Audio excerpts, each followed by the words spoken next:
Welcome to Strip Coverlet, where we squeeze the bigger picture of literature. I'm Adrian Ford, and we are here for a poetry discussion over one of my favorite poems and my favorite poets and my favorite movements. The movement being the Trench Poets, the poet being Isaac Rosenberg, the poem being Returning, We Hear the Larks. I happened about this poem tonight, and I started thinking about something which I don't know that I've ever really considered in depth about this poem. So, a reading first of the poem, Returning, We Hear the Larks. Somber the night is, and though we have our lives, we know what sinister threat lurks there. Dragging these anguished limbs, we only know this poison-blasted track opens on our camp on a little safe sleep. But hark, joy, joy, strange joy. Lo, heights of night ringing with unseen larks. Music showering on our upturned, listening faces. Death could not drop from the dark as easily. Death could drop from the dark as easily as song. But song only dropped. Like a blind man's dreams on the sand by dangerous tides. Like a girl's dark hair, for she dreams no ruin lies there, or her kisses where a serpent hides. I want to concentrate here. Lo, heights of night ringing with unseen larks. Unseen larks. Keep that in mind as we jump to the final stanza. Death could drop from the dark as easily as song, but song only dropped.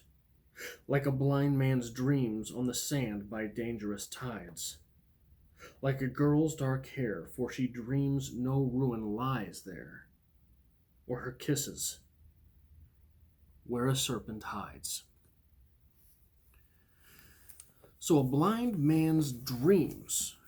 You're talking about something that is unseen, obviously. A blind man, and he's dreaming. These are things which are ephemeral, much like the songs of a lark. That's the obvious comparison being drawn there. But the danger is still inherent. So we have the blind man's dreams, which is the sweet thing. By dangerous tides. He's next to dangerous tides. He's on the beach sleeping those sweet dreams by dangerous tides. There is separation from the sweet thing and the dangerous thing.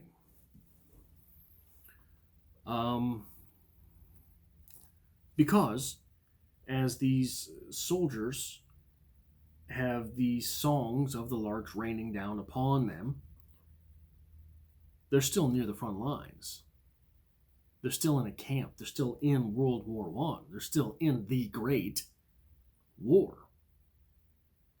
So this temporary sweetness of the lark's song is happening just some distance from the big bad, right? But let's go to that next couplet there. Like a girl's dark hair, for she dreams no ruin lies there, or her kisses where a serpent hides.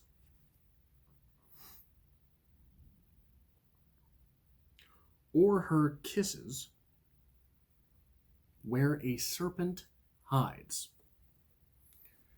It would be difficult to argue an allusion to the serpent, not at least tangentially, being a religious reference.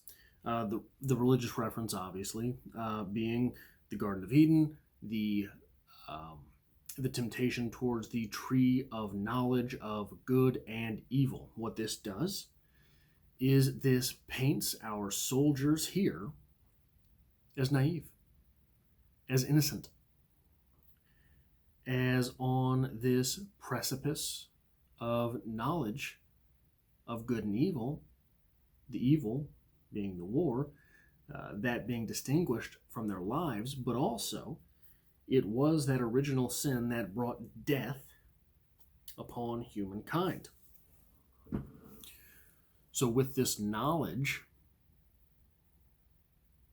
we are welcoming death. We are introducing death. We are possibly, depending on how you look at things, inventing death. It was obviously a reinvention of death was World War I. That is why they called it the Great War. They couldn't imagine anything like this happening again until, 20 years later, 2 decades, when it happened again.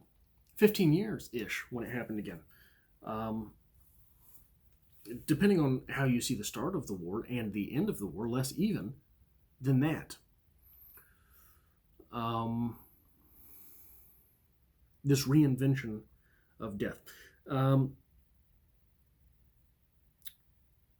But that strange little trickery of the phrase, where a serpent hides. Where a serpent hides. A serpent hidden is a serpent unseen. The serpent being the big bad, the kisses being the sweet thing. Herein, this phrase, the two are one. They are the same. The kisses are the sweet part. That's the Larks' song. The big bad being the war. That's the serpent. So when we get to this final couplet, the two aren't related. The two aren't separated. The two are one. The serpent is not hidden in the distance like the dangerous tides. Herein, the normalcy and joy presented by the songs of the Larks, this thing has dissolved into the danger itself. That momentary reprieve is gone. That little emirette of joy provided by the Larks' songs is the soldiers themselves being encompassed by the dangerous thing, by the big bad. Why is this? What is the mechanism there? Is this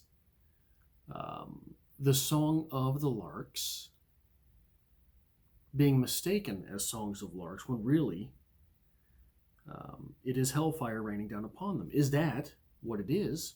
Or is it that the songs of the lark provide the momentary weakness, which was the giving in to temptation, which is the kiss, which is the soldiers themselves relaxing, the soldiers themselves finding joy in something, allowing that joy into themselves?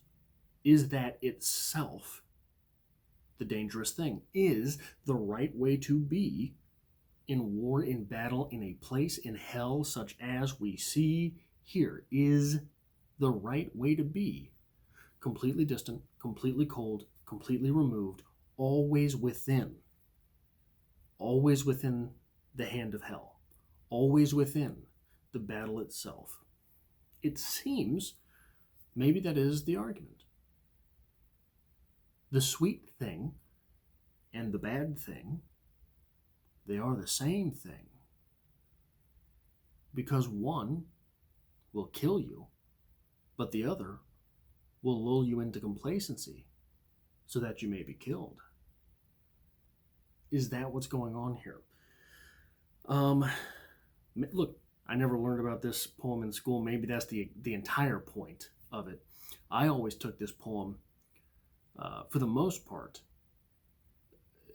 as representing that even in the worst of times, there can be things that returning we hear the Larks, return you to some taste of normalcy or joy. I never considered that it might be that normalcy or joy, which is in itself the worst thing. That is all I have here. It really helps me out if you hit the like button. Subscribe if you have not and you do enjoy poetry discussions. It's one of the things I do here on the channel. And I hope to see you for the next poetry discussion, novel read-along, review, short story, whatever it is that I happen to be doing here on the channel.